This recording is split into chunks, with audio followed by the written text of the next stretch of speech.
Home of Fallen God atau Shenmue adalah salah satu donghua terbaru yang baru saja dirilis di bulan Juli tanggal 21 kemarin, mengusung genre action fantasy yang diangkat dari novel dengan judul yang sama karangan Shendong.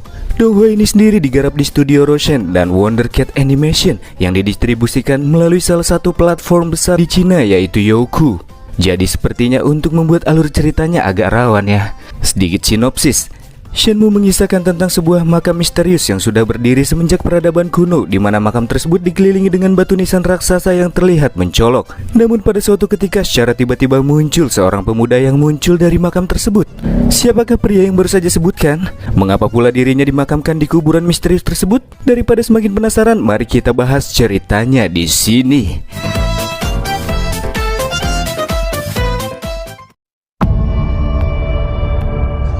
Di awal cerita kita akan diperlihatkan dengan seorang pria misterius berambut gondrong yang tengah membawa sebuah jasad yang dimaksudkan oleh beliau untuk segera ia makamkan di sebuah pemakaman yang nampak terlihat tidak biasa. Dan faktanya prosesi pemakaman yang dilakukan oleh pria misterius ini juga terlihat tidak biasa. Ia memanfaatkan kekuatan roh dari dewa dan iblis untuk membuat suatu formasi sihir yin dan yang disebut dengan reinkarnasi jalan 6.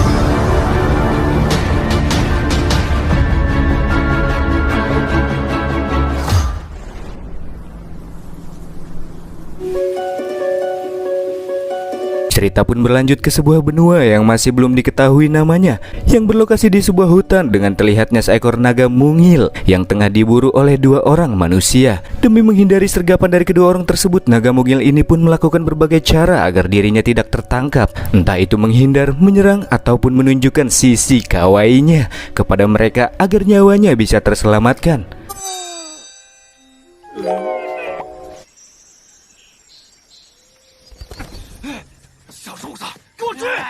Sampai pada akhirnya di dalam aksi kejar-kejaran mereka, si naga ini berada di dalam posisi yang tersudutkan setelah ia menemui sebuah tebing. Namun tepat di bawah tebing yang ia lihat juga terlihat sebuah tempat yang dirasa aneh dan diselimuti dengan barir di sekitarnya.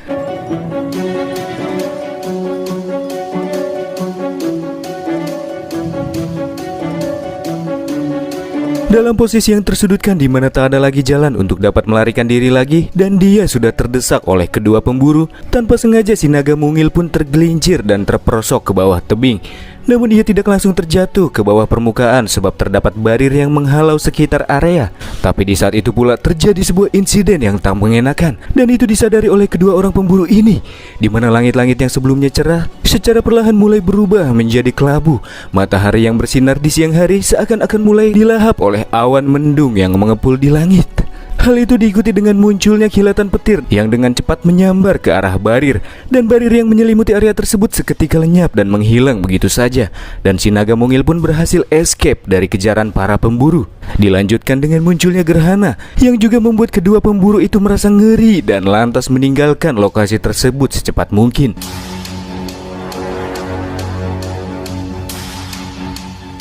Sementara itu si naga yang terjatuh ke lokasi misterius ini nampak terlihat mulai kehilangan arah, dan tiba-tiba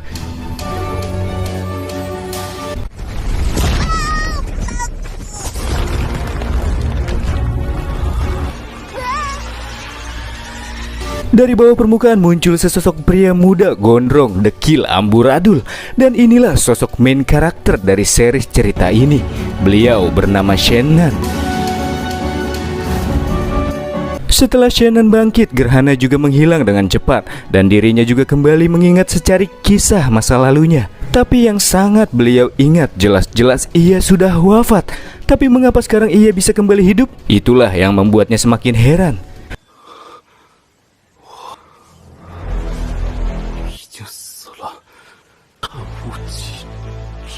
目，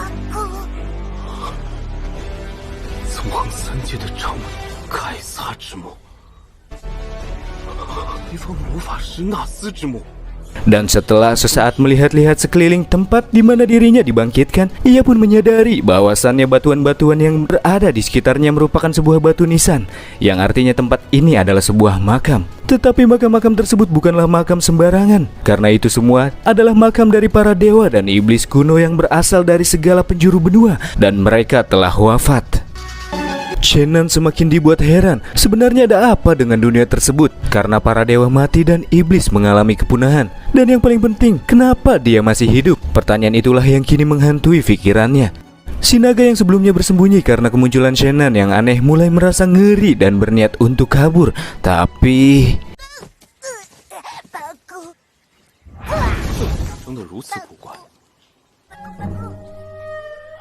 Ya, si naga pun dengan mudahnya tertangkap dan malah akan dijadikan daging panggang oleh sang MC.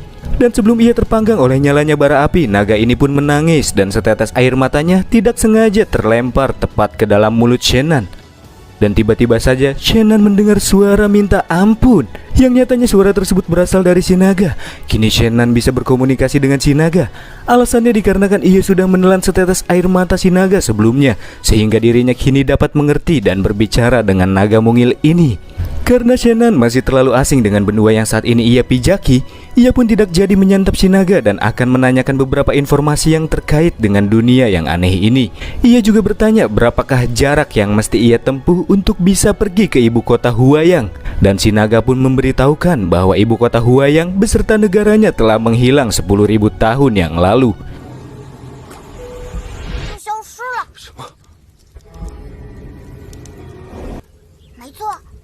Tentu saja, hal tersebut membuat Shannon terkejut, karena itu artinya ia sudah ditanam di bawah tanah selama 10.000 tahun. Itu semua terjadi semenjak benua timur dan benua barat bergabung, di mana keduanya saling bentrok.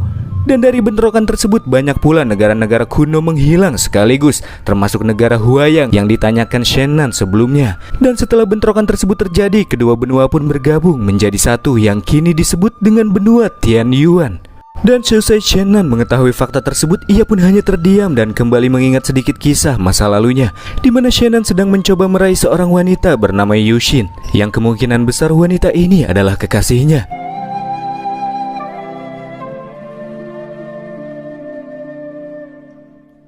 10.000 tahun adalah waktu yang sangat lama, dan kini Shannon berada di dunia yang sangat berbeda dari dunianya di masa lalu. Segala hal pun pastinya akan berbeda sepenuhnya.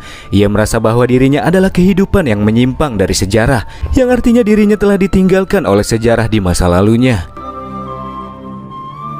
Setelah tertanam di tanah 10.000 tahun, kekuatannya pun masih belum sepenuhnya pulih. Sedangkan si naga yang tidak ingin menjadi santapan Shannon berjanji untuk memperkenalkan dirinya kepada dunia ini.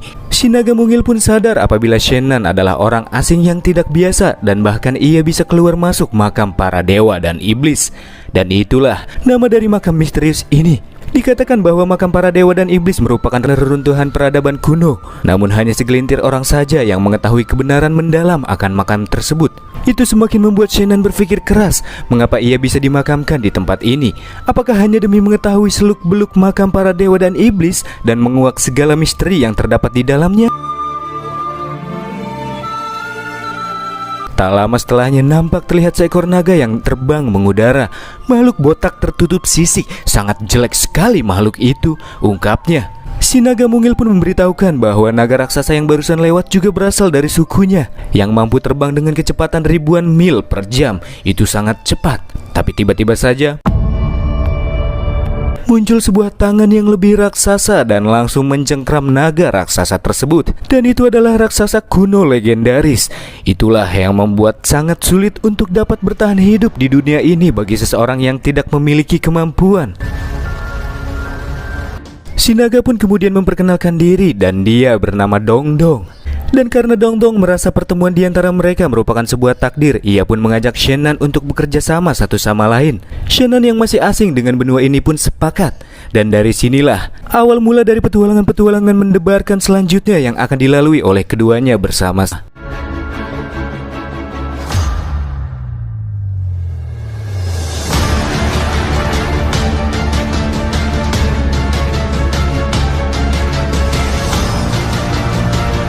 Sampai suatu ketika keduanya pun tengah berada di bawah kaki gunung. Di tempat ini biasanya terlihat manusia yang sering singgah. Tujuan mereka saat ini yakni mencari seorang manusia yang tahu tentang seluk-beluk makam para dewa dan iblis. Dan jika tidak ada satupun orang yang tahu tentang asal-muasal makam tersebut di bawah kaki gunung ini, ia bertekad untuk mencari orang lain di tempat lain yang mengetahui perihal tersebut. Namun jika keduanya benar-benar menemui jalan buntu dan tidak mendapatkan informasi terkait dengan makam, maka Shennan dengan pasrah akan melupakan tujuannya dan memulai hidup yang baru. Sambil dirinya bertanya kepada Dongdong apa yang sangat ingin ia perbuat selanjutnya.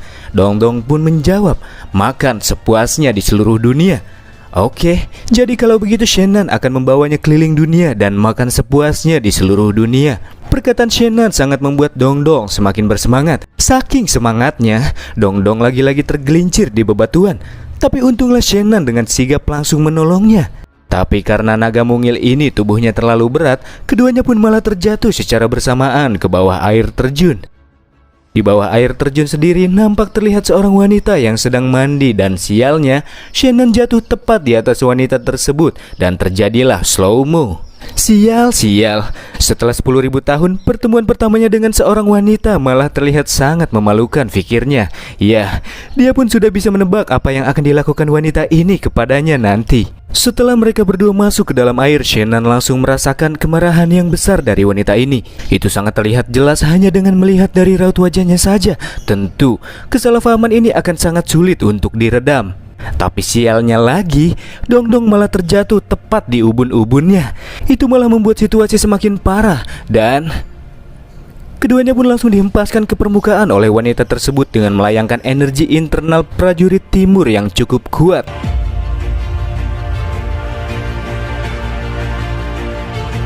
Hingga akhirnya diketahui wanita ini bernama Chuyu. Setelah membetulkan tali surganya, Shennan pun berniat untuk kabur, tapi dari arah belakang sebuah tampolan cepat terdaratkan ke wajahnya. Dan ternyata itu juga seorang wanita. Untunglah kalian wanita, kalau tidak akan kupukul kalian, ungkap Shennan yang lagi-lagi berniat untuk kabur. Tapi dirinya menabrak seorang pria besar berotot yang terlihat sangar bernama Huaqian. Dari arah lain, Shuyu langsung memberikan perintah untuk menjatuhkan pria aneh dan mesum ini alias Shennan serta menangkapnya. Dalam sekejap mata, Shennan langsung dibanting, dihempaskan, dan didaratkan pukulan berapi menyakitkan. Karena kekuatannya masih belum pulih total, tentu melawan pria berotot ini akan sangat merepotkan baginya. Pertarungan di antara keduanya pun terus berlanjut.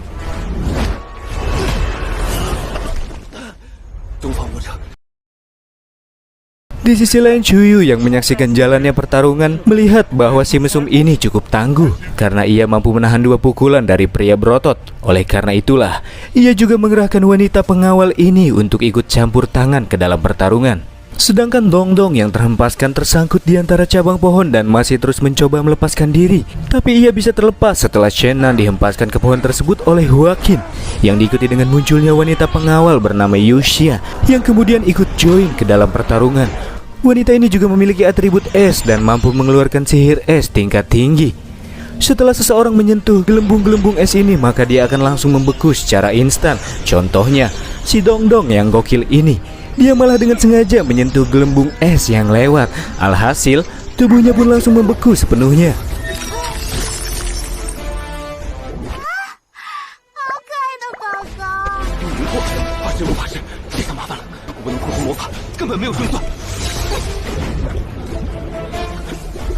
Di dalam pertarungannya, Shennan dibuat cukup kewalahan sebab gelembung-gelembung yang mengejar dirinya tak ada habis-habisnya.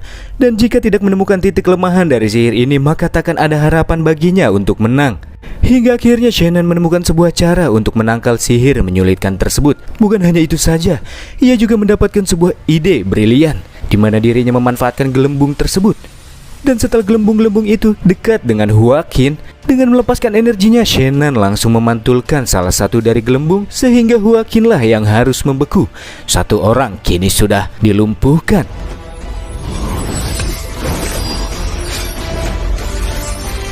Aksi yang diperlihatkan Shennan cukup keren.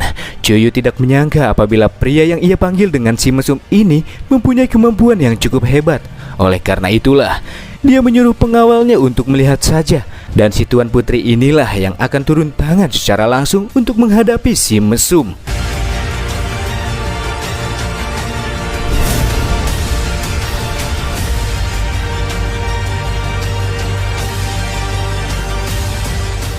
Dan itulah episode pertama dari Shenmue. Beuh, cukup mantap ya grafiknya dan alurnya juga oke. GG lah. Gimana? Apakah kita harus putus ataukah terus? Kalau terus, yang pasti minggu depan sih. Cukup sekian dan terima kasih.